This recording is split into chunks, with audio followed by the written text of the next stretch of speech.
fell through a time warp when I am 6 years old in the United Methodist Church in Golden, Colorado. How great thou art. You know, we could really do something with that, because what a great sermon we could have. How great thou art from the standpoint of the divine. How magnificent is that infinite creative force. And when it's individualized as each and every one of us, how great each of you are at every moment. Thank you, Aaron. That was great. Welcome to the Alaska Center for Spiritual Living. Thank you for coming out today. What a beautiful day it is to be here in Alaska. And thank you for being here. Welcome also to those of you watching on YouTube. Thank you for watching this. If you are ever in this area, please stop by and be a part of one of our services. I promise you that we will do our best to make you feel right at home. So welcome to the Alaska Center for Spiritual Living. The theme for the month of August has been gratitude. That's such a big topic. It's a boon and a blessing. I think there's plenty of material to go around with gratitude, but at the same time, how do you hone it down and get it into something you can fit into a short sermon? So where it took me this week is gratitude for all people. Grateful for each and every one of you here today. Grateful for those who are not here today that are regular members of our congregation. But grateful for all of the people in Anchorage, the state of Alaska, all of the people in the entire world. How wonderful life itself is. The title of my talk today is Honoring All People. And I think I really want to start with honoring Aaron and Jessica. You guys have done a wonderful job.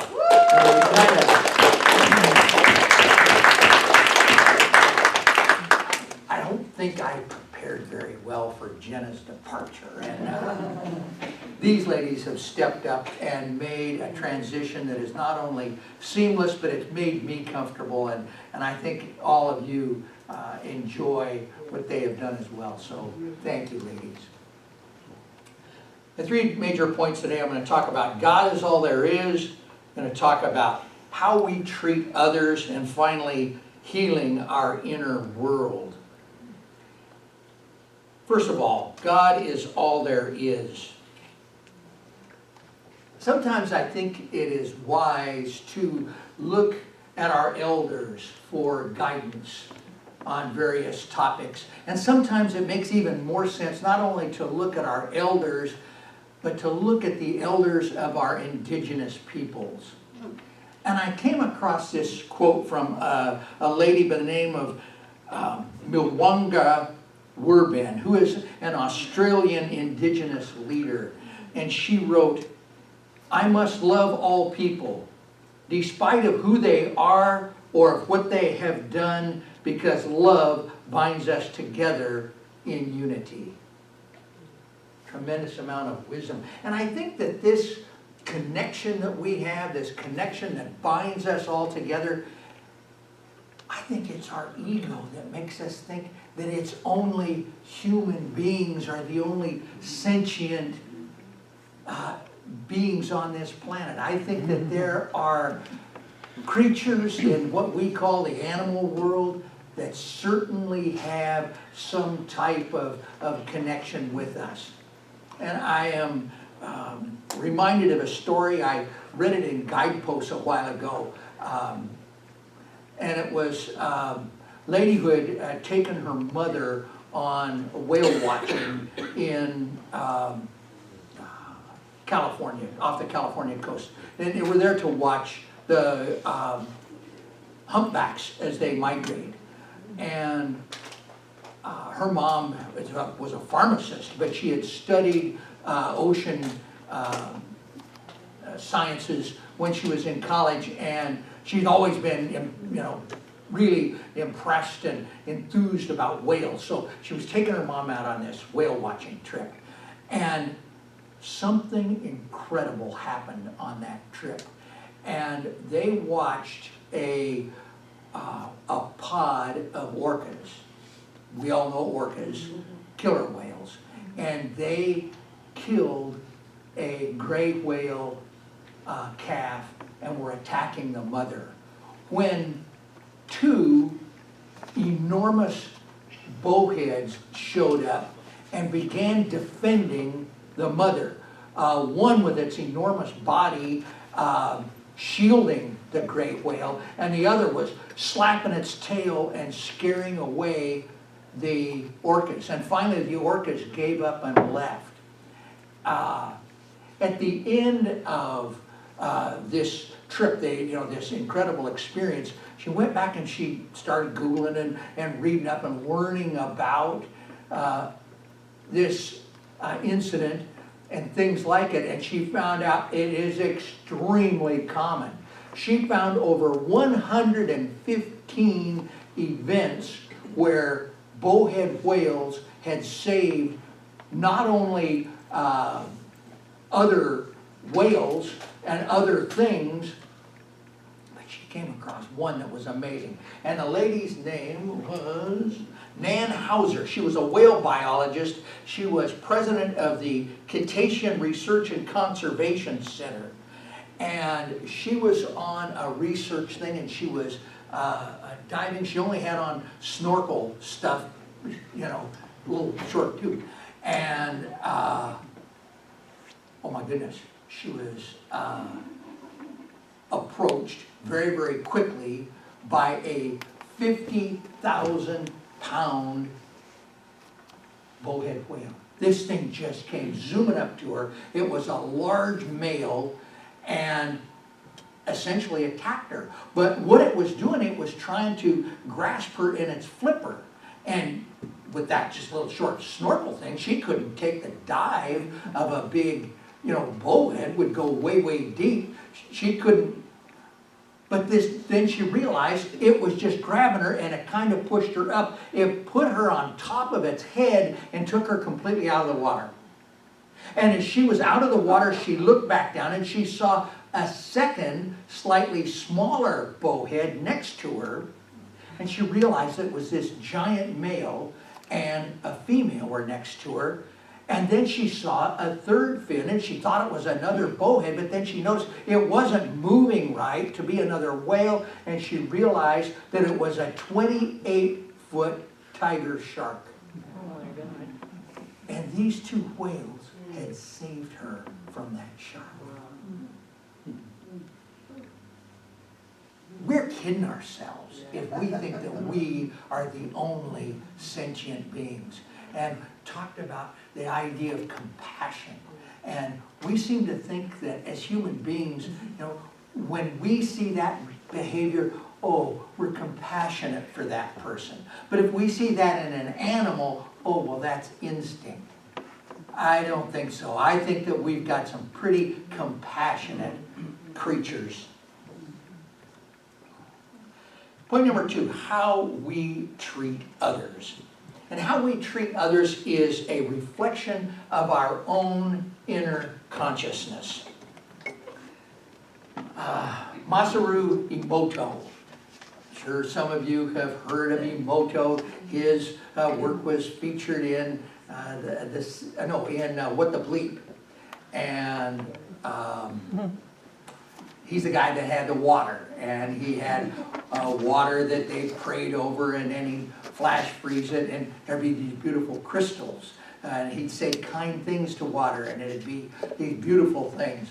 And then he'd say mean things to the water, and the quick flash froze it, and it'd be just frozen blobs.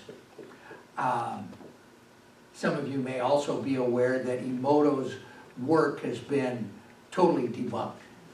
If you check it out on Snopes, the reason that I'm talking about that today, and I think we have a slide, gentlemen? I think we do. How great thou art. Yeah, and this is what some of the crystals would look like. These are ice crystals. when we say thank you, wisdom, truth, eternal, angels, I love you, peace. And then look what happened, you fool. Polluted water. Polluted water before prayer, polluted water after prayer. If you call it evil, if you say you make me sick. Yes, his work has been debunked. But if you really look at it and see why, for two main reasons. Number one, Emoto did not follow established scientific protocol. The whole thing of science and the scientific method is to create a condition that can be reproduced over and over and over. And he did not have all of the scientific protocol in place for, what kind of prayer was said, how nice were you to it. There weren't controlled things around it.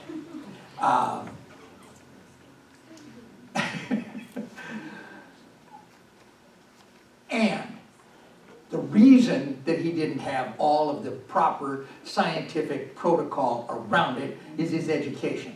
Now, his undergraduate degree was from a recognized, accredited university, but his master's degree and his doctorate are from what can best be described as a diploma mill in India. Send in your $100 and you're now a master of whatever it is, and you send in another 100 and now you're a doctorate. No one has refuted the outcome. No one has refuted what happens.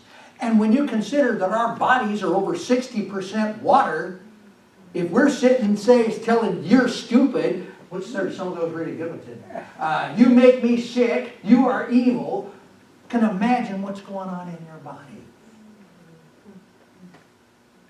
In an attempt to gain more scientific credence after he had initially been attacked, Emoto did a simpler experiment with rice, and I think we have a slide for that too. And this one he was able to get more control over. He still didn't do it perfectly, and it was still attacked. But he had one rice he filled with, inside of a jar. He put water in it and he was told, "I love you, I love you." The other jar, he said bad things about. He said, "I hate you, you're no good." And the "I love you," the rice, little mixture began to ferment, gave off a beautiful aroma. The other rice rotted. Now, I didn't get a picture of it, but he did another experiment where he had an "I love you," he had one where "I hate you," and then he had one he just ignored. The worst case was the ignore. You're better off telling somebody that you hate him than you are ignoring. I think we can learn from Emoto. He certainly has been debunked enough.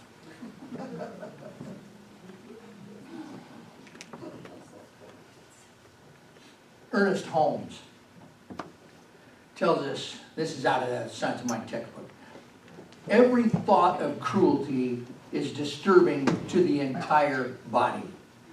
Solomon tells us that, and this is Holmes quoting the Hebrew Scriptures, "He that is cruel troubleth his own flesh."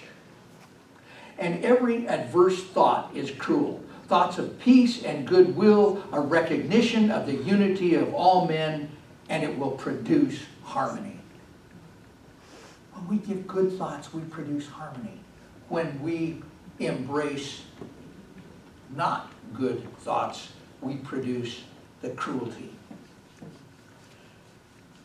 Point number 3, healing our inner world. As we heal our own world, as we learn to say good things about ourselves, as we learn to go within ourselves and tell ourselves that we love ourselves, we can change those molecules. And as we do so, we can heal all of our relations. We can heal relationships through blessing. Love heals the world. When you have a difficult person or a difficult situation in your life, you can bless that person or situation. this heals not this person, not the situation, it heals something within you. And we've been told this for ages, for centuries. Jesus on the Sermon on the Mount told us, bless them that curse you. Thich Nhat Hanh, and we're going to do one of Kaleem's responses. Thich Nhat Hanh. May I be filled with loving kindness. May I be filled with loving kindness. May I be well. May I be well. May I be peaceful and at ease. May I be peaceful and at ease. May I be truly happy. May I be truly happy. That was so good, let's do it again. May I be filled with loving kindness. May I be filled with loving kindness. May I be well. May I be well. May I be peaceful and at ease. May I be peaceful and at ease. May I be truly happy. May I be truly happy. Now why don't you turn to a neighbor or a friend.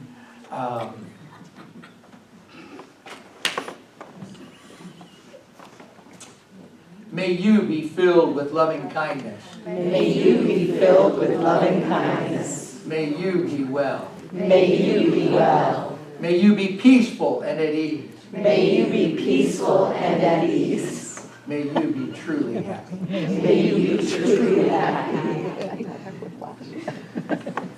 The book for the month, which I haven't used at all, bad ministers.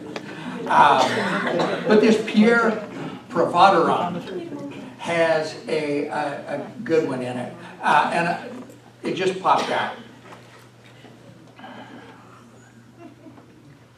want you to think of someone in your life who may be experiencing difficulty, who may be experiencing lack or limitation, who may be experiencing separation, who may be experiencing a health challenge. And keep that person in your consciousness. And I'm going to use the name Tom, comes to mind. I bless Tom in his prosperity and abundance. And say, I bless Mom in her prosperity and abundance. or the name of the person, whoever you got. I bless Tom in his love and relationships. I bless Mom in her love and relationships. I bless Tom in his creative expression. I bless Mom in her creative expression. I bless Tom in his health and well-being. I bless Mom in her health and well-being.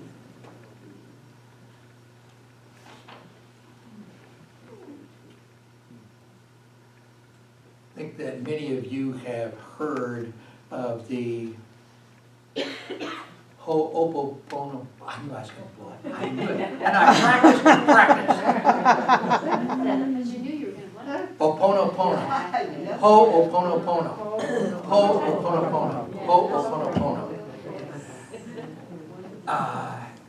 It is an ancient Hawaiian custom and blessing.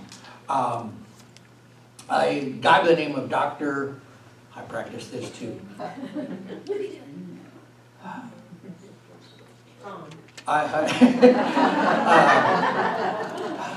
Haleakala. Good. Hugh Lynn. Is a psychologist, excuse me, and he was assigned to work with the criminally insane unit at a prison in Hawaii. And there were the really bad guys in there. They were the criminally insane, and he was sent to work with them. He never did meet any of them. Dr. Lynn set up an office within the hospital to review his patients' files. While he looked at these files, he would work on himself. And over 4 years, the patients healed. In addition, the staff who had been calling in sick or quitting eventually come to love coming to work. He used the legendary Hawaiian healing and cleansing method, Ho'oponopono, to accomplish all of this. It is based on healing through loving oneself. Dr. Lim repeated the words, "I love you and I am sorry," over and over again while reviewing each file individually. After a few months, the patients who were shackled were allowed to walk freely. Wow. Patients were taken off medications, and even the most hopeless of cases were eventually released back into society. He healed the entire criminally insane ward and never met one of them at a distance.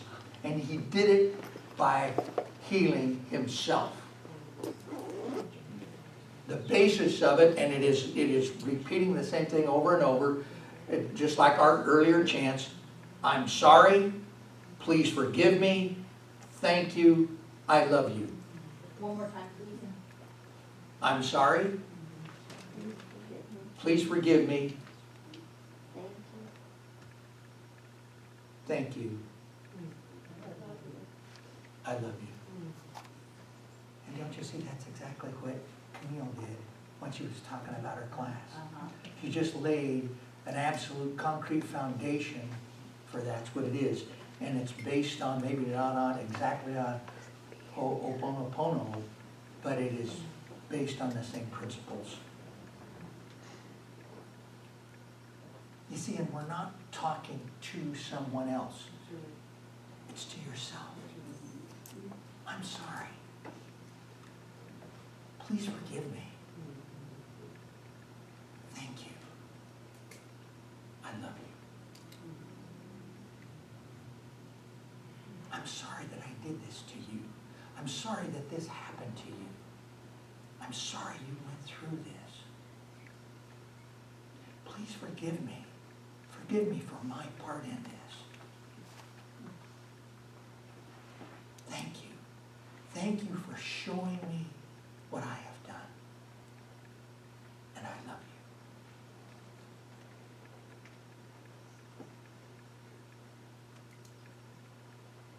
you. What I want you to take away today,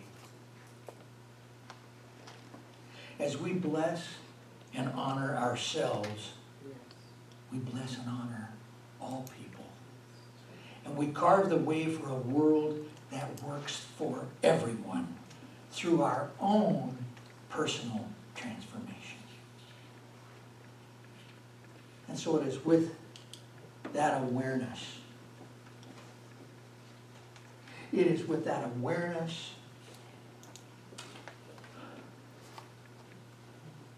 of I'm sorry, please forgive me, thank you, I love you, that I invite my colleagues, the practitioners, to join me in holding our congregation in love. We just simply recognize that that infinite presence that is within each and every one of us at every moment is expressing through and as us. So regardless of someone's behavior or what they've done, it makes no difference, because each and every one of us are expressions of that perfect, infinite thing, which is life, which is love. And we may come in forms that we don't understand, that we don't approve of, and it makes no difference, because it is the very presence of God. And we absolutely embrace our awareness of that presence within each and every one of us. That presence, which I believe is not only within us, it's within animals, it is within plants, it is within all living things, and that is the very presence of the divine. It is that infinite intelligence. And so as we go through our worldly life, we go through the things that we call living, we go through all of these things, there is something that is far greater that is operating here and now. And it is that thing that is greater that we call upon. So we know that as we face all of those things in life that we come to, we face the lack and limitation that we perceive sometimes. We know that there is indeed an infinite nature to all that is. That we live in a universe that is so vast, so huge. We can't even grasp it with our finite minds. And we are the heirs to all that is good.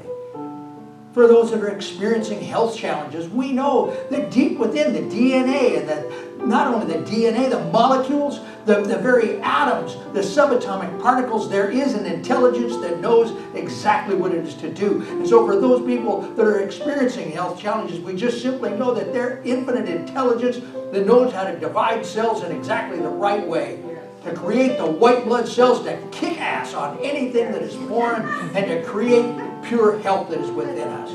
We embrace that.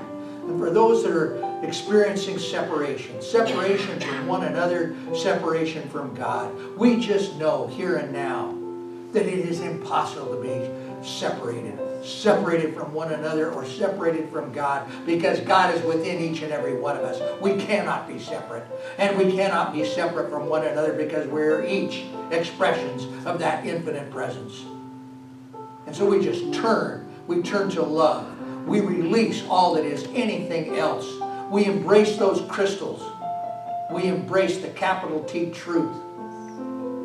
And now we can turn and walk confidently into the rest of our lives, knowing that we are guided, we are blessed, we are children of the Most High. And so we just give thanks, we let it go, we let it be, and so it is. So it is.